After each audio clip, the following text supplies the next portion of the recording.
while back, I found this CD face down in a Dollar General parking lot. Well, I got excited because I thought, hey, you know what? Why don't I go ahead and just use it in my car?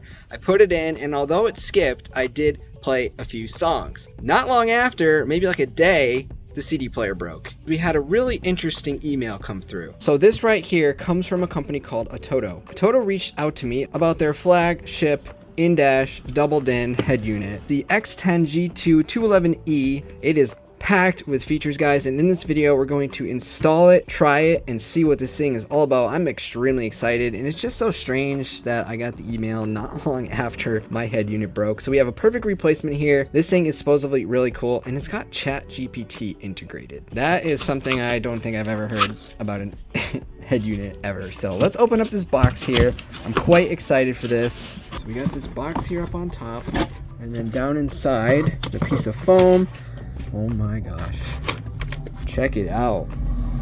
That is really, really big. Holy crap. So this is a 10-inch touchscreen head unit, and it's loaded the feature. I mean, this thing looks like a computer, really. We got tons of different ports right here, GPS. This is sick. I am so excited to put this thing inside the car. My car that I'm driving at the moment while I build my YouTube career is not the most exciting in the world. It is quite old. My wife drives the new car. And needless to say, it's going to need something cooler to make me enjoy driving it, and I think this is exactly it. We have the bag full of the cords and things like that, the mounting brackets, 4G. I guess you could put a SIM card in here. So if I wanted to, I guess, put it to my cell phone provider, I could, which I probably won't. We'll probably just be doing Bluetooth connections and maybe hotspot for internet. This right here is the dash kit for my Mazda. We have the wiring harness, and I mean, that's really it for the unboxing, guys. There'll be a link in the description if you're interested in picking one of these up. Like I said, I'm pretty pumped for this. Honestly, I don't even know if the car deserves this because it's so dang cool, but we're gonna spice up the Mazda a little bit. So this is a CD player we're going to be replacing, and I'm going to show you why right now. I got that literally a day after I put a CD in there. So it's shot, it's got to go. We're going to replace it. We are all installed now. It looks pretty good. As far as like these controls down here for my AC and stuff goes, it's a little covered up, but overall it's not bad. The install went pretty clean. The bezel fits nice, and the old clock has been replaced by this.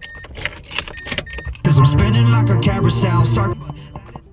Okay, well, I can't put that audio in because it's copyright, but here we go. We got our main screen here. I'm not sure what this is supposed to be, but I have a feeling when I connect this to the internet, it will go. Now, I also routed, there's two wires. One of them was for GPS, and it goes from the back. It's quite long, but I was able to route it up and lift up this part of the dashboard here and stuck it right under here. So the GPS module is down there. And there was also another one that was a little smaller connected to the same wire. That is for Wi-Fi. So I'm going to see if I'm able to pick up any Wi-Fi signals in the area. So let's go ahead and click this button and then see where the settings is. This looks just like an Android. It is an Android because you see the Play Store right here. Let's go to Wi-Fi here and Wi-Fi on.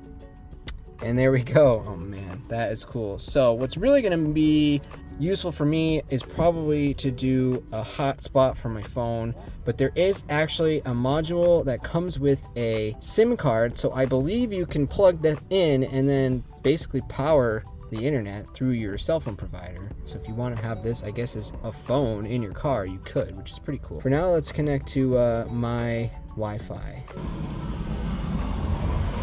Just like that, we are connected.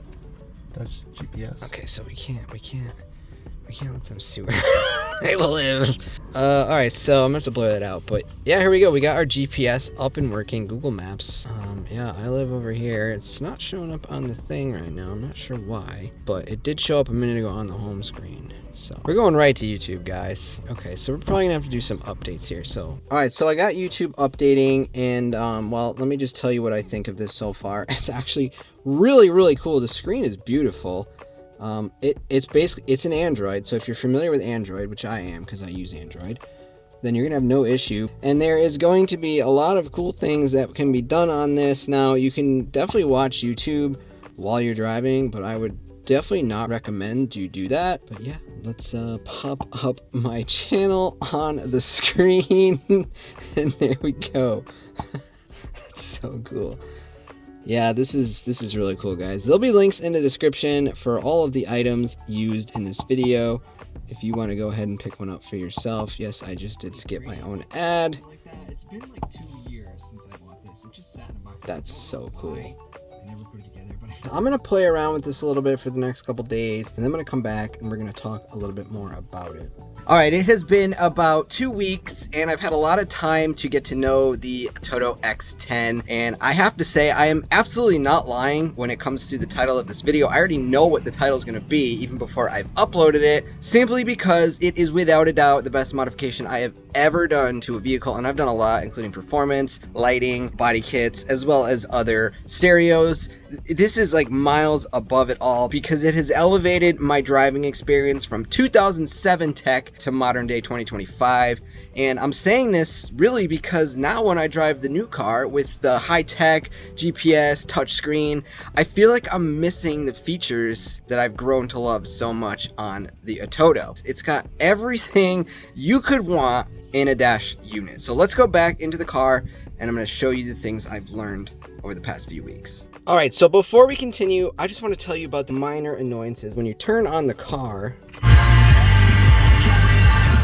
16 is the default volume setting, which is quite loud. There is an option. You go into settings, sound, and then there's the default volume. When enabled, the volume automatically resets at the startup.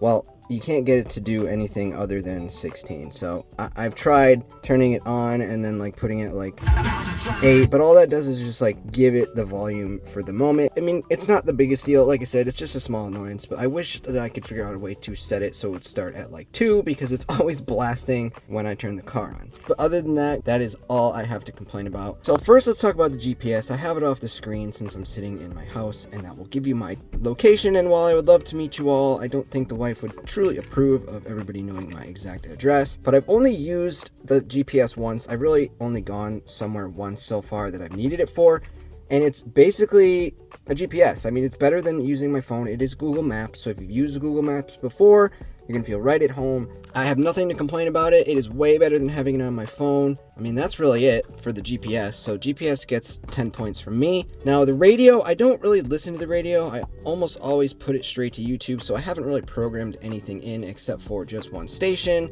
But that is what seems to be what it's always gonna start with when you turn the car on. I actually haven't tried to see if I could turn that off, so I'll leave that up to you if you want to do that. We have the Chat GPT right here, which it doesn't work the greatest. It's kind of slow, and I don't really need it while I'm driving, so that's kind of not a concern for me either. Whatever apps you like on Android will work on here, and I will give you an example. We have X right here. I use X a lot. You can join into spaces, listen to them while you are driving, and that is something I do quite often. Any of you guys that watch my Hot Wheels videos know that I love Whatnot, and while it is the wrong aspect ratio, you can actually watch and bid from the car. You can also, if you wanted to, let's just join into this chat here. You can see the aspect ratio is totally wrong, but if you were to hit that, it'll make it the right one. So I don't recommend you do this at all, honestly. The last thing you want to be doing is trying to engage and interact on things like that when you're driving. Basically, guys, all I've really been doing is YouTube, and it's great for music, it's great for videos. I don't really recommend you watch videos. Let's throw on my buddy a Raging Diecast right here. I'm not gonna lie, I have been driving and doing this, and I'll either put a YouTube video on or I'll put a movie on. I don't necessarily watch it, I just kind of listen to it. But if you're parked in a parking lot, I mean, nothing better than having a movie right on screen. And obviously you can also install Netflix if you ever wanted to do so. But that's pretty much what I've been doing when it comes to media while I'm driving. And like I said, I can't do this on the brand new car because it's just got factory programmed things in it. Of course they're not going to let you do YouTube, so that's going to be tricky in the future when I'm driving the new car, because I honestly can't even believe I'm saying this, but I prefer driving this car now. I love it. I love it. I love it so much. So there is space on here, so if you wanted to transfer some MP3s, you could do so, and then you would just go to the music player and it would sync straight to the hard drive. I haven't done this yet, but I do have a lot of MP3s that I would consider doing that with, and that would be cool to have like a little personal music collection in there. You have some stuff over here for equalizer. It's very unlikely that I'm ever going to get speakers or a subwoofer or any type of audio system other than this for the car. so I won't really be able to tell you how much difference they make, but you can tell a little bit, and we'll show you that in a moment. And then there is the whole professional equalizer here if you do want to go in there and really play around with it. So let's go ahead and throw on some non-copyright music for a minute here. We'll put on Impulse, which is the outro music to my videos, and let's just give it a little bit of a listen. I have noticed YouTube needs more volume than the radio. I'm usually up around 20 to 30 while I'm driving.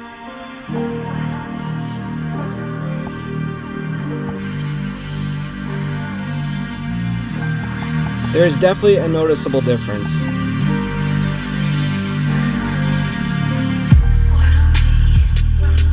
It's definitely made the car sound better. I can 100% say that.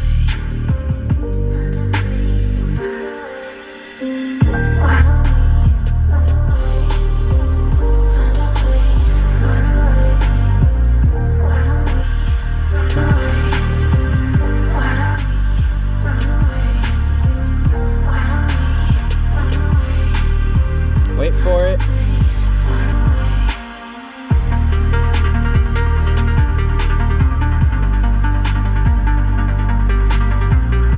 If you're a frequent watcher of my videos, you will definitely recognize that song. I also want to talk about how you are capable of changing a bunch of things on here. So if you wanted to use this guy, so you can change the wallpaper to static or live.